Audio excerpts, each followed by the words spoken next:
Alguien dijo una vez que cuando el pecado entró en el mundo, la paz salió por la otra puerta.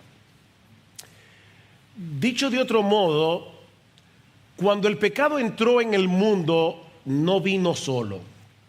Vino acompañado de temor, de ansiedad, de frustraciones, de confusión, de amargura, de descontento y de un montón de otras cosas que nos roban la tranquilidad de espíritu y ponen en riesgo nuestra relación con los demás. El pecado nos separó de Dios y Él es la fuente de todo bien. El pecado hizo estragos en nuestra personalidad, incluyendo nuestra vida emocional. Por eso es que no podemos experimentar paz en este mundo caído. El pecado levantó paredes de defensa a nuestro alrededor que nos aíslan, paredes que dificultan nuestra relación con otros. La buena noticia es que Cristo vino al mundo a resolver el problema del pecado. El príncipe de paz vino a reconciliarnos con Dios. El príncipe de paz vino a establecer su reino de paz en el mundo. De manera que todos aquellos que Él ha comprado con su sangre pueden experimentar verdadera paz y verdadero gozo aún en este mundo dañado por el pecado. Y eso es precisamente lo que yo quisiera considerar con ustedes a la luz del pasaje que leímos hace un momento en el capítulo 14 del Evangelio de Juan. Recuerden, mis hermanos, el contexto de estas palabras en el aposento alto.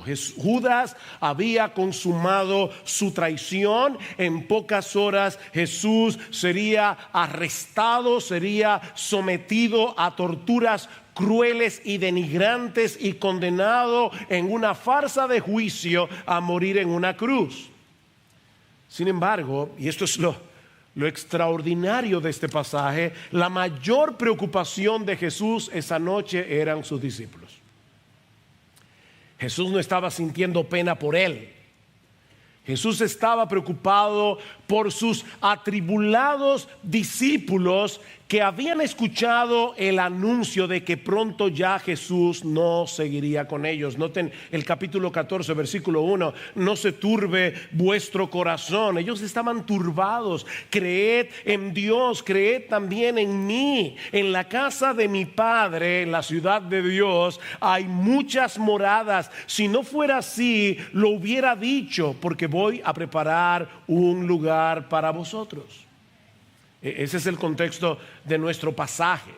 Estando a la sombra de la cruz, Cristo quiere que sus discípulos puedan experimentar paz y gozo por medio de la fe. Noten una vez más conmigo los versículos 27 al 29. Voy a resaltar algunas palabras clave mientras vamos leyendo este pasaje. La paz os dejo, mi paz os doy, no os la doy como el mundo la da. No se turbe vuestro corazón ni tenga miedo. Oísteis que yo os dije, me voy y vendré a vosotros. Si me amarais, os regocijaríais porque voy al Padre, ya que el Padre es mayor que yo. Versículo 29, y os lo he dicho ahora antes que suceda, para que cuando suceda creáis. Versículo 27, paz. Versículo 28, gozo. Versículo 29, fe. Para que ustedes puedan creer. ¿Se dieron cuenta, mis hermanos? Es posible para los cristianos experimentar paz y gozo en medio del dolor y de la aflicción por medio de la fe. Eso no va a suceder en un vacío. Mis hermanos, esta promesa tan famosa, tan conocida de Juan 14, 27, mi paz os dejo, mi paz os doy, se encuentra en medio de dos porciones. Es como un sándwich. Versículos 25 y 26, versículo 27 y luego versículos 28 al 31. Y lo que vamos a hacer en esta mañana es colocar esta promesa en su contexto. Por eso vamos a ver versículos 25 y 26, luego versículos 28 al 31 y finalmente el 27. Vamos a ver la promesa de la paz de Cristo en el contexto en que Cristo la dio, porque eso nos va a ayudar a entender de qué tipo de paz es que Jesús está hablando aquí y cómo nosotros podemos experimentar esa paz en este mundo caído. Así que veamos en primer lugar la promesa del Espíritu en los versículos 25 y 26. Estas cosas os he dicho estando con vosotros, pero el Consolador, el Espíritu Santo, a quien el Padre enviará en mi nombre, Él os enseñará todas las cosas y os recordará todo lo que os he dicho. Quisimos leer al principio de este servicio toda la porción desde el versículo 15 para que nosotros podamos ver el contexto. Ya Jesús les había prometido a los discípulos la venida del Espíritu Santo, versículo 16. Y yo rogaré al Padre y Él os dará otro Consolador para que esté con vosotros para siempre, es decir, el Espíritu de verdad. ¿Ven? El Consolador es al mismo tiempo el Espíritu de verdad, porque el Consolador nos consuela por medio de la verdad revelada. Y es en ese contexto que ahora Cristo promete a sus discípulos: voy a enviarles el Espíritu Santo para que les recuerden todo lo que yo os he dicho. Es por eso que Juan el apóstol en los años 90, más de 60 años después de estos eventos, podía escribir este evangelio y podía relatar palabra por palabra los discursos de Jesús, porque el Espíritu Santo lo estaba inspirando, le estaba recordando las palabras del Señor. Como bien ha dicho alguien, Jesús les promete memoria, no creatividad.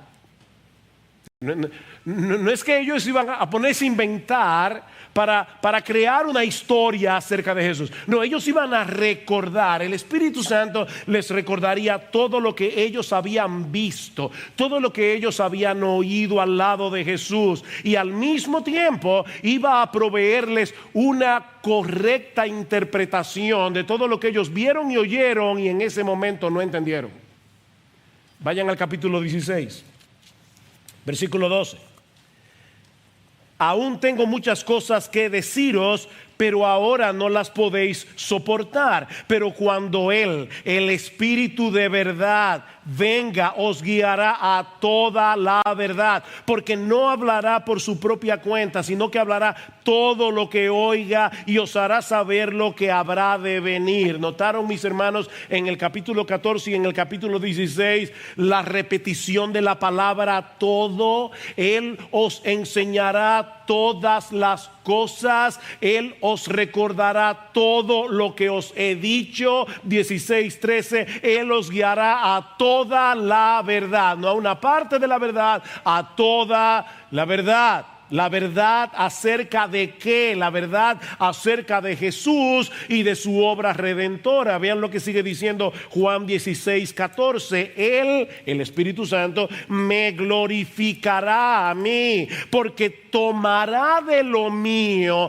y os lo hará saber. Cuando el Espíritu Santo vino sobre los apóstoles, no solamente recordaron y entendieron todas aquellas cosas que ellos no habían entendido antes de la cruz, sino que algunos de ellos fueron guiados a escribir un registro infalible, inspirado, sin error, de todo lo que la iglesia de Jesucristo iba a necesitar a lo largo de los siglos. Qué bendición tener en nuestras manos este libro. Pablo dice a los Corintios en el capítulo 2 que ellos, los apóstoles, habían recibido el Espíritu que viene de Dios para que conozcamos lo que Dios nos ha dado gratuitamente. Y ahora Pablo dice: de lo cual hablamos, no con palabras enseñadas por sabiduría humana, sino con las enseñadas por el Espíritu.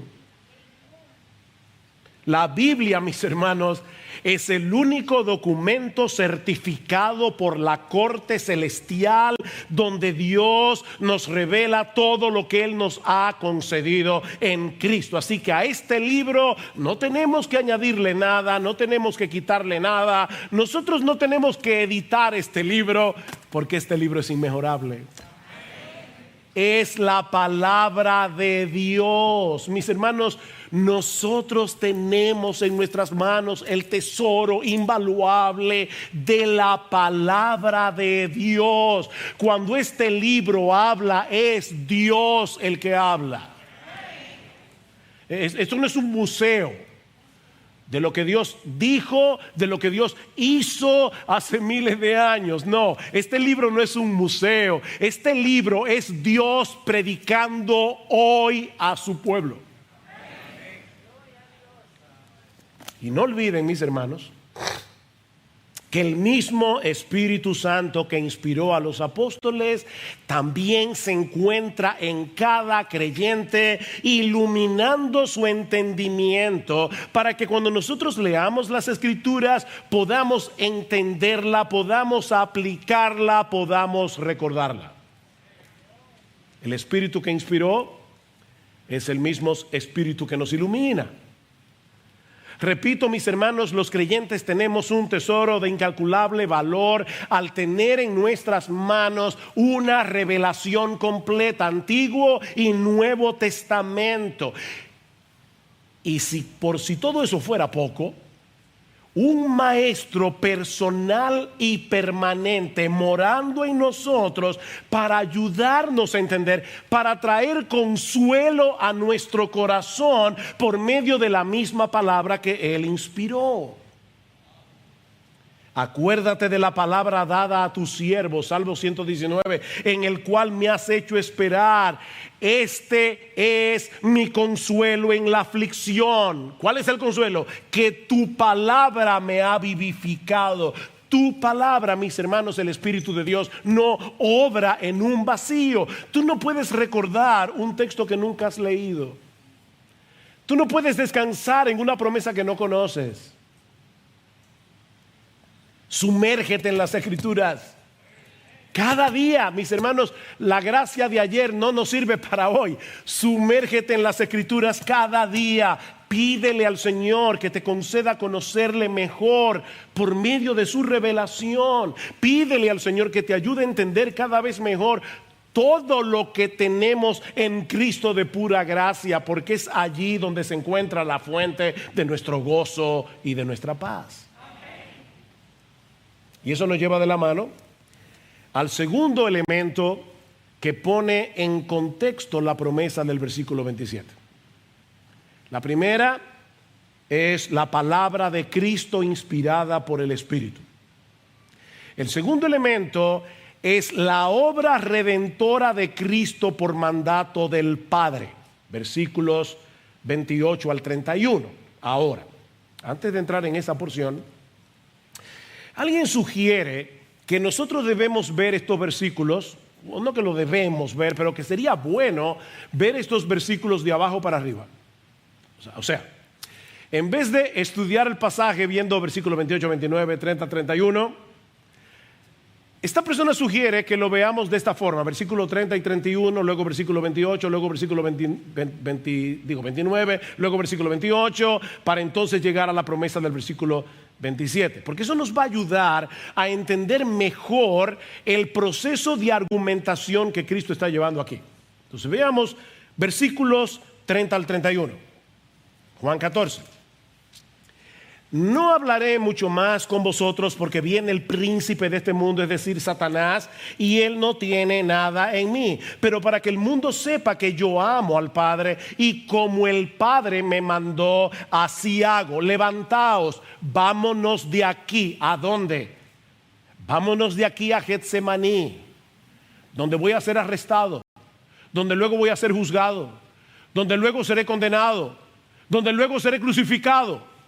Y todo eso por mandato del Padre.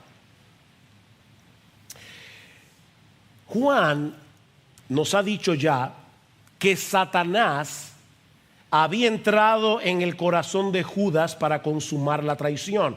Noten el capítulo 13, versículo 2. Y durante la cena, como ya el diablo había puesto en el corazón de Judas Iscariote, hijo de Simón, que lo entregara, versículo 27. Y después del bocado, Satanás entró en él, en Judas.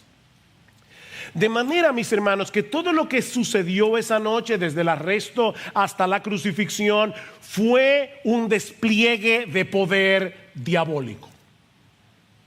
La hora de las tinieblas le llama a Cristo en el Evangelio de Lucas. Sin embargo, mis hermanos, esto es tan importante. Cuando tú tengas que enfrentar tus propias horas oscuras, el Señor está diciendo a sus discípulos en los versículos 30 al 31 que Satanás no era el factor determinante de lo que estaba a punto de suceder, porque Él nada tiene en mí. En otras palabras, Satanás entró en Judas, la traición ha sido consumada, la turba viene en camino, pero Satanás no tiene poder alguno sobre mí, porque él no tiene nada con qué acusarme. Mis hermanos, Satanás no es la explicación final de la cruz. La explicación final de la cruz es el amor del Hijo por el Padre y es el amor del Padre por su pueblo. Versículo 31. Pero para que el mundo sepa que yo amo al Padre, y como el Padre me amó, así hago, así hago. ¿Qué fue lo que el Padre le mandó?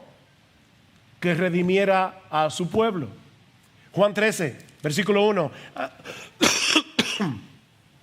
Otra vez, repito, no es COVID, es asma. Versículo 1. Antes de la fiesta de la Pascua, sabiendo Jesús que su hora había llegado para pasar de este mundo al Padre, habiendo amado a los suyos que estaban en el mundo, los amó hasta el fin, los amó hasta el tope de su amor. Mis hermanos, la explicación del Calvario no es Satanás, la explicación del Calvario es el amor. Es el amor del Hijo por el Padre. Es el amor del Padre por el Hijo, que le dio un pueblo a través de su redención. Es el amor del Dios Trino por su pueblo, que envió a su Hijo para morir por nuestros pecados. La explicación del Calvario no es el diablo. Mi amado hermano, la explicación de tus horas oscuras, la explicación final de tus horas oscuras no es Satanás.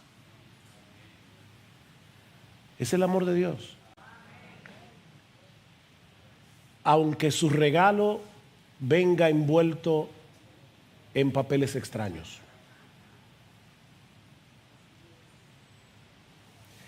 Y es movido por ese mismo amor que Jesús le está dando todas estas explicaciones a los discípulos para fortalecer su fe. Noten el versículo 29. Y os lo he dicho ahora, antes que suceda, para que cuando suceda creáis. Yo les estoy explicando todo eso. Puede ser que ahora mismo no estén entendiendo muchas cosas, pero no se preocupen, ustedes la van a entender. El Espíritu Santo se va a encargar de que lo entiendan. Y cuando ustedes entiendan, eso va a fortalecer su fe. Noten el capítulo 13, versículo 29. Versículo 19. Él está hablando de la traición de Judas. Os lo he dicho desde ahora, antes de que pase. ¿Para qué? Para que cuando suceda, creáis que yo soy. Los que conocen el Evangelio de Juan saben que hay 7 yo soy en el Evangelio de Juan y que están conectadas con la revelación de Dios en Éxodo 3:14, cuando Moisés le dice: Señor, y cuando yo vaya al pueblo y le diga que Jehová me envió, ¿quién me envió? Diles que yo soy te envió. Yo soy te envió. Dios es el eterno presente. Y ahora Jesús está diciendo: ¿saben qué? Yo les estoy profetizando todo esto para que cuando suceda no piensen que el diablo tenía el control. Para que ustedes crean que yo soy. Jesús está insistiendo en el hecho de que Satanás no era la explicación final de todo lo que estaba sucediendo esa noche, de todo lo que iba a suceder en las horas siguientes. Mis hermanos amados, el Dios soberano nunca ha dejado de ser Dios. El Dios soberano nunca ha dejado de estar a cargo. Ni siquiera en el momento más oscuro de la historia humana, cuando el Creador iba a ser condenado por sus criaturas a morir en una cruz. De manera que podemos confiar en lo que Dios está haciendo, aun cuando parece que los poderes del infierno están actuando sin control. Miren, hermanos, cuando uno abre los periódicos, yo tengo meses que a cada rato, por cosas que leo en internet, en los periódicos, me viene a mi mente el título de una película que yo vi cuando era un niño. El mundo está loco, loco, loco. Parece como que los poderes del infierno se han desatado sin control. Pero ¿saben qué? Dios reina. Mis hermanos, Dios reina. Sí, para los discípulos parecía que el diablo estaba reinando, pero nuestro Dios sigue sentado en su trono. Nuestro Dios sigue llevando a cabo sus propósitos eternos para la gloria de su nombre, para el bien de su pueblo. Y si interpretamos todas las cosas que ocurren a nuestro alrededor a la luz de esa realidad, vamos a poder experimentar verdadero gozo aún en medio de la aflicción. Versículo 28. Estamos subiendo. Oísteis que yo os dije, me voy y vendré a vosotros. Si me amarais, os regocijaríais. Si me amarais, vuestro corazón se hubiera llenado de gozo, porque yo voy al Padre y el Padre es mayor que yo. Este es uno de los textos favoritos de los testigos de Jehová para negar que Jesús es Dios. Pero ese es un buen ejemplo de lo que sucede cuando nosotros citamos un texto completamente divorciado de su contexto. Porque si hay un libro en el Nuevo Testamento que enseña claramente que Cristo es Dios, es precisamente el Evangelio de Juan. Y para muestra un botón, Juan 1:1, en el principio era el verbo y el verbo era con Dios y el verbo era Dios. Juan capítulo 10 versículo 30, yo y el Padre somos uno. Aún en el mismo discurso, recuerdan cuando Felipe le pregunta al Señor o le pide, Señor, muéstranos al Padre y nos basta. ¿Cuál fue la respuesta de Jesús? Tanto tiempo hace que estoy con vosotros y no me has conocido, Felipe. El que me ha visto a mí ha visto al Padre, porque Jesús es la revelación más completa del Padre. De hecho, esta misma declaración de Juan 14:28 nos muestra claramente que Jesús no se veía a sí mismo como un hombre común y corriente. Mis hermanos, ¿qué pensarían ustedes si yo les dijera un domingo en la mañana, queridos hermanos de Iglesia Bíblica del Señor Jesucristo y todos los que nos visitan, yo quiero hacer una aclaración, el Padre es mayor que yo? Yo espero, ¿verdad?, que ustedes digan, ¿y de verdad tú piensas que tienes que aclarar eso? ¿De verdad tú crees que tienes que hacer una aclaración tan ridícula? Porque es más que evidente que el Padre es infinitamente mayor que tú. Pero en el caso de Jesús es muy diferente. Porque Cristo no dejó de ser Dios al encarnarse, pero cuando Cristo se hizo hombre, Él se sometió voluntariamente como hombre a la autoridad del Padre, asumiendo la postura de un siervo. De manera que durante todo su ministerio terrenal, Jesús podía decir, el Padre es mayor que yo. Yo me estoy sometiendo porque el Padre es mayor que yo. La segunda persona de la Trinidad estuvo dispuesta a cubrir su gloria divina con el velo de su humanidad, a hacerse hombre para poder morir en una cruz en nuestro lugar. Es a eso que se refiere el apóstol Pablo cuando dice en Filipenses 2 que Cristo no estimó el ser igual a Dios. El mismo que dice el Padre es mayor que yo. Ahora Pablo está diciendo, él no estimó el ser igual a Dios. Y la palabra que Pablo está usando aquí es una palabra que todos ustedes conocen. La escucharon en la escuela. Es la palabra griega isos, que es el prefijo de la palabra isósceles, que es un triángulo isósceles. ¿Se les olvidó la geometría? Un triángulo isósceles es un triángulo cuyos dos lados son iguales. Pablo está diciendo, Cristo no estimó el ser igual a Dios como cosa que aferrarse, sino que se despojó a sí mismo, tomando forma de siervo, hecho semejante a los hombres, y estando en la condición del hombre, como si eso no fuera suficiente, se humilló todavía más, haciéndose a sí mismo obediente hasta la muerte y muerte de cruz. Pero ese estado de humillación habría de concluir cuando Él regresara al Padre después de su resurrección.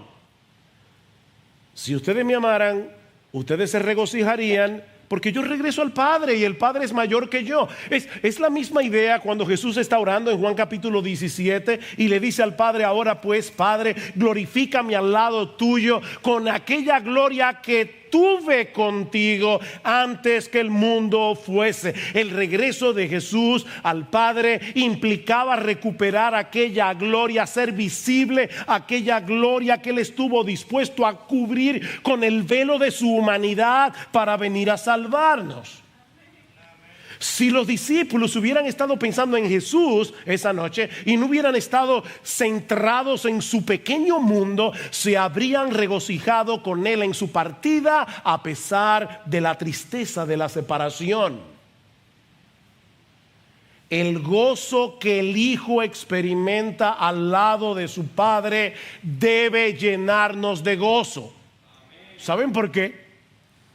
No solo porque le amamos a Él, sino porque Él murió en la cruz del Calvario para hacernos partícipes de esa relación de deleite y de gozo que experimentan las tres personas de la Trinidad. Miren, si los discípulos hubieran interpretado los eventos de esa noche desde una perspectiva teológica correcta, no solo se habrían regocijado por el gozo de Jesús al regresar al Padre, sino por todo el bien que Él estaba obteniendo para nosotros por medio de esa partida que ellos trataban de evitar a toda costa. Si Jesús no se hubiera ido, la redención no se hubiera consumado. Él tenía que presentarse delante del Padre como el sacrificio perfecto.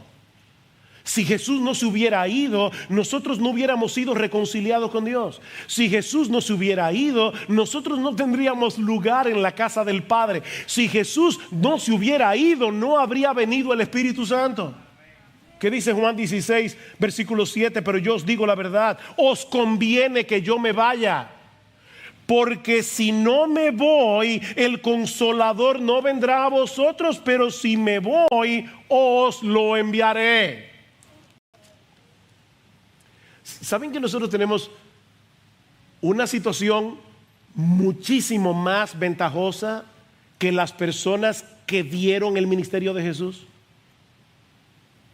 Hoy hay millones de personas siguiendo a Jesús. ¿Qué pasaría si tú quisieras una cita con Él?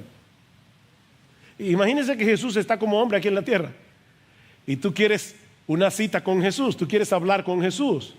Bueno, te tocó el número 1.500.424 y tal vez te mueras antes de llegar. Jesús está diciendo, ¿saben qué? Os conviene que yo me vaya. Os conviene porque ahora yo voy a morar en ustedes por medio de mi espíritu. Cristo murió en la cruz, Cristo resucitó al tercer día, Cristo ascendió a los cielos, Cristo consumó su obra de redención. ¿Saben para qué? Para que, como bien ha dicho alguien, nosotros podamos participar, nosotros podamos experimentar el gozo de Dios en Dios. Profundo. Porque Cristo murió en la cruz, porque Cristo ascendió a los cielos, porque Cristo consumó su obra de redención, porque Cristo nos reconcilió con el Padre. Ahora tú y yo, que somos cristianos, podemos experimentar el gozo de Dios en Dios. El gozo que Dios experimenta en Dios, el gozo que el Padre tiene en el Hijo en el Padre y el Hijo en el Espíritu Santo en el Padre y en el Hijo. Juan 14:20. En ese día, ¿qué día? Cuando yo resucite de los muertos, cuando el Espíritu Santo venga a ustedes y les dé entendimiento. En ese día conoceréis que yo estoy en mi Padre y vosotros en mí y yo en vosotros. Yo estoy en mi Padre, ustedes en mí y yo en ustedes, por medio del Espíritu. Versículo 23. Si alguno me ama, guardará mi palabra. ¿Y qué pasará? Mi Padre lo amará y vendremos a él y haremos morada con él. ¿Recuerdan la promesa? No se turbe vuestro corazón, creéis en Dios, creed también en mí, que en la casa de mi Padre muchas moradas hay. Bueno, en lo que ustedes llegan al cielo, ¿saben lo que yo voy a hacer? Yo voy a traer el cielo a vosotros. Haremos morada. En lo que ustedes llegan a la morada, a la ciudad de Dios, yo voy a hacer morada. Mi Padre y yo, por el Espíritu, haremos morada en ustedes. El Señor sabía que los discípulos iban a recordar sus palabras y las iban a interpretar correctamente después de su resurrección con la venida del Espíritu, y de esa manera ellos iban a poder experimentar verdadero gozo aún en medio del dolor y la aflicción. Juan 16, versículo 16. Un poco más y ya no me veréis, y de nuevo un poco y me veréis. ¿De qué está hablando Jesús? Él va a morir, va a estar 3 días enterrado, un poco más, ustedes no me verán, pero 3 días después me verán. Versículo 20. En verdad os digo que lloraréis y os lamentaréis, pero el mundo se alegrará. Por fin matamos a este individuo que causaba tanta inquietud en nuestro corazón, hablando de nuestros pecados. En verdad os digo que lloraréis y os lamentaréis, pero el mundo se alegrará. Estaréis triste, pero vuestra tristeza se convertirá en alegría. Cuando la mujer está para dar a luz, tiene aflicción porque ha llegado su hora, pero cuando da a luz al niño, ya no se acuerda de la angustia por la alegría de que un niño haya nacido en el mundo. Por tanto, ahora vosotros también tenéis aflicción, pero yo os veré otra vez y vuestro corazón se alegrará y nadie os quitará vuestro gozo.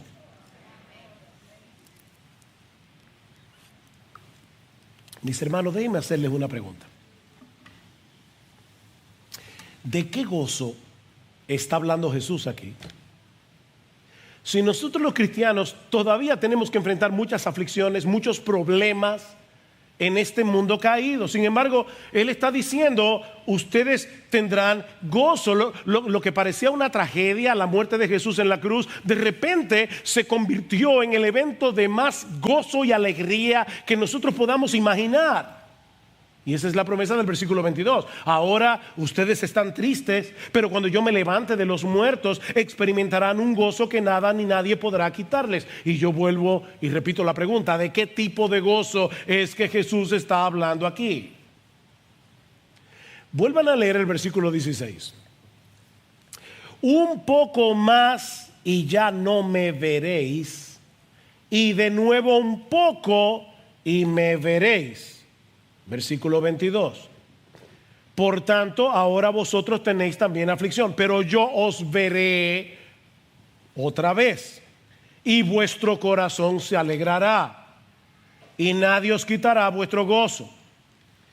¿Qué era, mis hermanos, lo que había llenado de tristeza el corazón de los discípulos esa noche? El anuncio de que Jesús se iba. Si alguien le hubiera ofrecido el mundo entero en ese momento, no los habrían podido consolar, porque ellos no querían ninguna otra cosa, ninguno de los tesoros que este mundo puede ofrecer. Ellos querían a Jesús.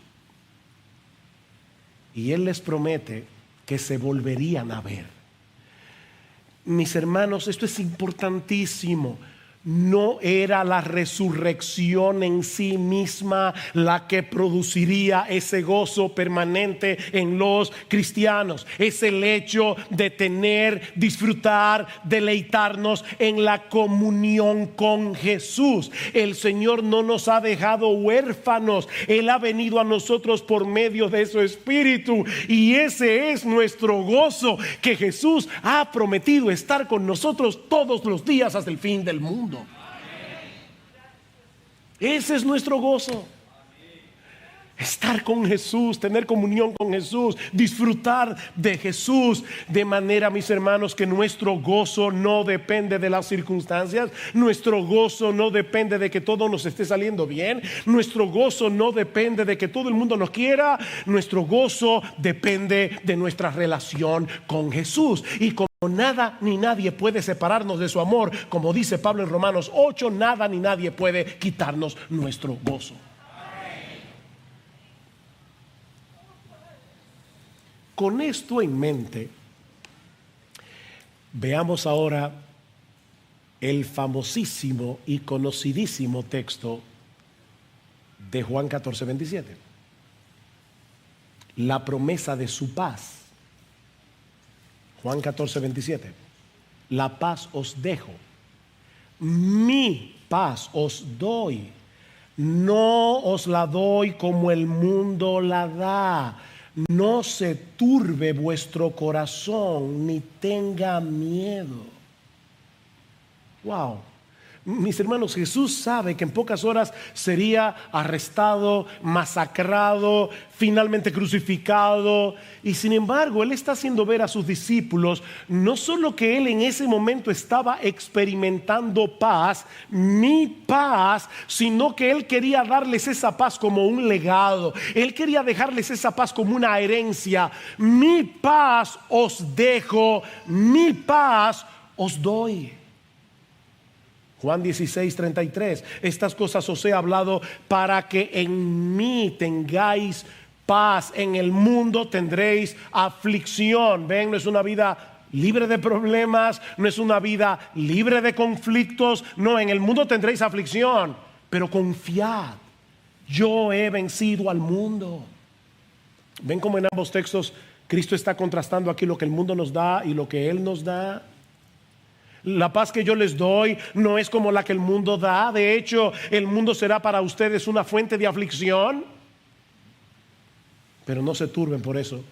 Yo he vencido al mundo. Yo he vencido al mundo. Otra vez, no es el diablo que está en control. No es la ONU. No es George Soros. Mis hermanos, Jesús está en control. Yo he vencido al mundo. Es por eso que el gozo y la paz del cristiano no dependen de las circunstancias. No es de ese tipo de paz que Jesús está hablando aquí. Esta paz que Cristo da es una serenidad del alma que se produce al saber que todos nuestros pecados fueron perdonados. Ya no tenemos cuentas pendientes con el tribunal divino. Es saber que nuestras vidas están en las manos de un Dios sabio, amante y todopoderoso, que nos ama con un amor eterno e inalterable, no por causa nuestra, sino por causa de Jesús. Es esa paz. ¿Recuerdan la promesa de número 6, la bendición sacerdotal de número 6? Ese es uno de mis textos favoritos de la Biblia. El Señor te bendiga y te guarde. el Señor haga resplandecer su rostro sobre ti y tenga de ti misericordia. El Señor alce sobre ti su rostro y te dé paz. Eso fue lo que Cristo compró para nosotros en la cruz. Él quitó la enemistad que había entre nosotros y Dios, para que ahora disfrutemos de su bendición y protección. Jehová, el Señor, te bendiga y te guarde. Cristo murió en la cruz para que ahora Dios nos mire con un rostro radiante. Ustedes ven cuando un padre ve a un hijo haciendo las cosas bien y tú dices, wow, estoy orgulloso de ti. Bueno, lo que Cristo compró para nosotros es que ahora Dios el Padre, perfectamente santo, perfectamente justo, cuando Él nos ve con un rostro radiante, no lleno de ira por nuestros pecados. No, Él nos ve con un rostro radiante porque ahora estamos en Cristo y Él nos ve con la misma alegría con la que Él ve a su Hijo. El Señor haga resplandecer su rostro sobre ti y tenga de ti misericordia. El Señor alce sobre ti su rostro. En otras palabras, que sus ojos estén atentos sobre ti todo el tiempo para que pueda bendecirte según lo que tú necesitas. Y precisamente porque nosotros contamos con la bendición, la protección del Señor, porque contamos con su favor, con su amor, con su cuidado, que ahora podemos experimentar el shalom de Dios y te dé paz, la paz de Dios. Esto no es ausencia de conflicto, esto es paz en el corazón. Eso es lo que expresa poéticamente Horacio Spafford en su famoso himno traducido al español, Estoy bien con mi Dios. Hay una estrofa del himno, permítanme traducírsela literalmente, no como nosotros la conocemos en español. Mi pecado, oh la dicha de este glorioso pensamiento, mi pecado, no parcialmente, sino en su totalidad, ha sido clavado en la cruz y no lo cargo más. Alaba, alma mía, al Señor, alaba al Señor. Todo está bien con mi alma, todo está bien. ¿Por qué todo está bien con mi alma? ¿Porque ya no tengo problemas? ¿Porque ya no tengo aflicciones? No, mi alma está bien porque ya no tengo deudas pendientes en el tribunal de Dios, porque el Dios de toda gracia es mi Padre y ahora disfruto de su gracia, de su bondad y de su misericordia sin límites. Oh, estoy bien con mi Dios. Alaba, alma mía. La paz que el mundo da es circunstancial, es pasajera, es superficial. Si las cosas están saliendo bien, nos sentimos bien. Pero si de repente las cosas cambian y se volcan en contra nuestra, entonces pasamos del cielo al infierno con una rapidez espantosa. Pero la paz de Dios es muy diferente. Porque esa paz no depende de las circunstancias. Esa paz no depende de lo que está pasando a nuestro alrededor. Eso depende del amor inalterable de Dios en Cristo.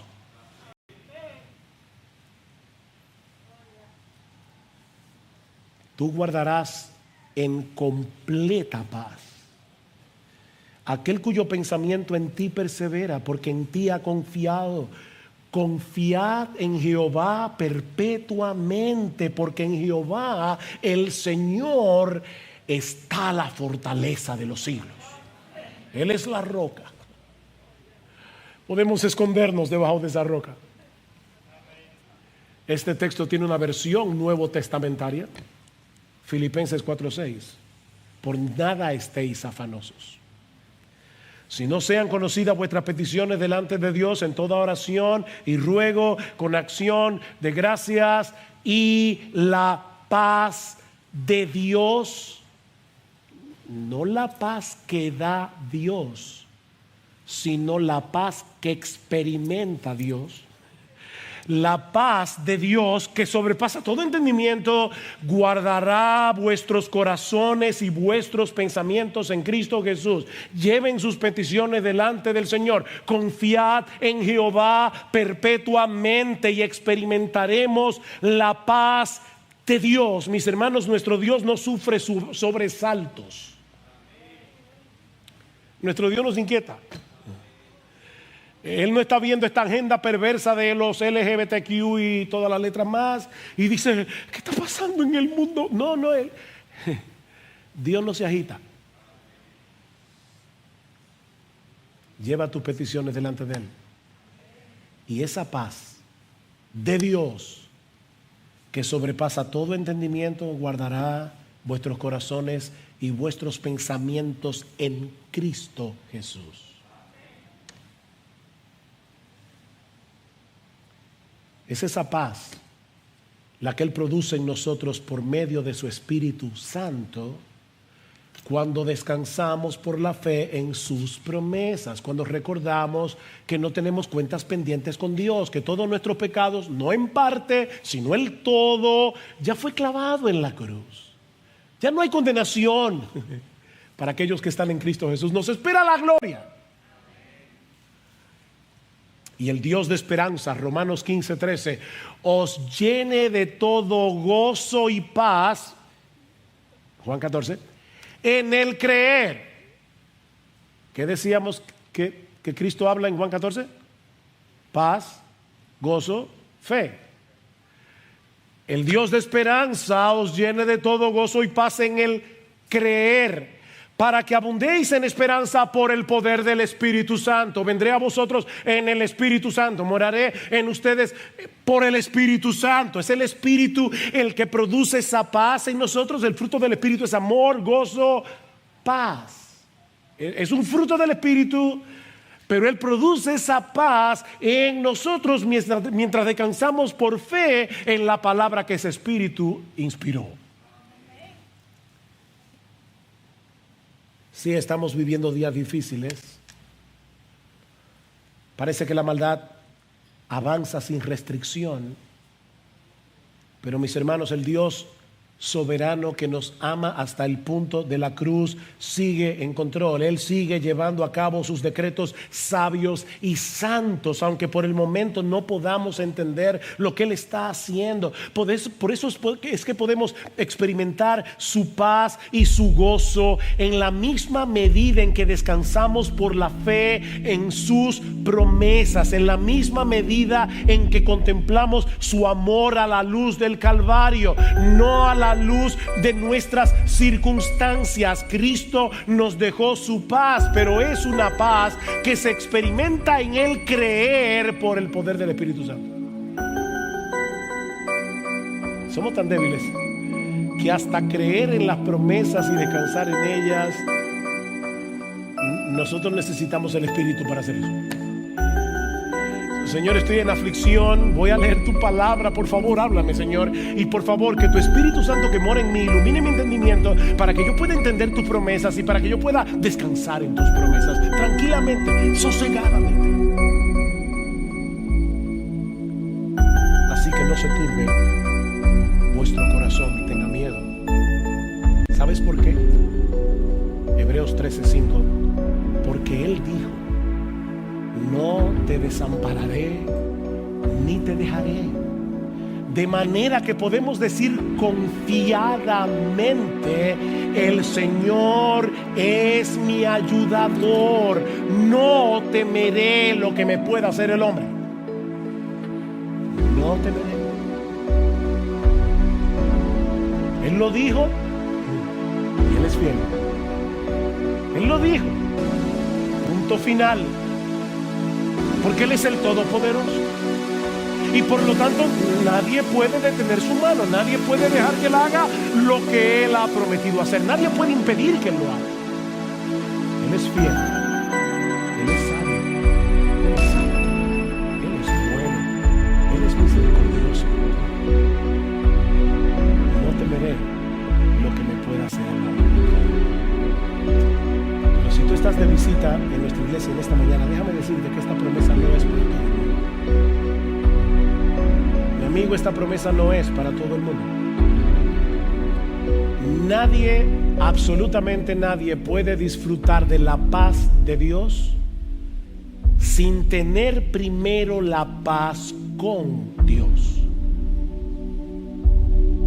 Sin haber hecho primero la paz con Él, confiando únicamente en Cristo para el perdón de sus pecados, justificados pues por la fe, no por las obras, tenemos paz para con Dios por medio de nuestro Señor Jesucristo. Lo que Pablo está diciendo aquí es que Dios declara justo a todo pecador que ponga su fe únicamente en Cristo y en su obra de redención para el perdón de nuestros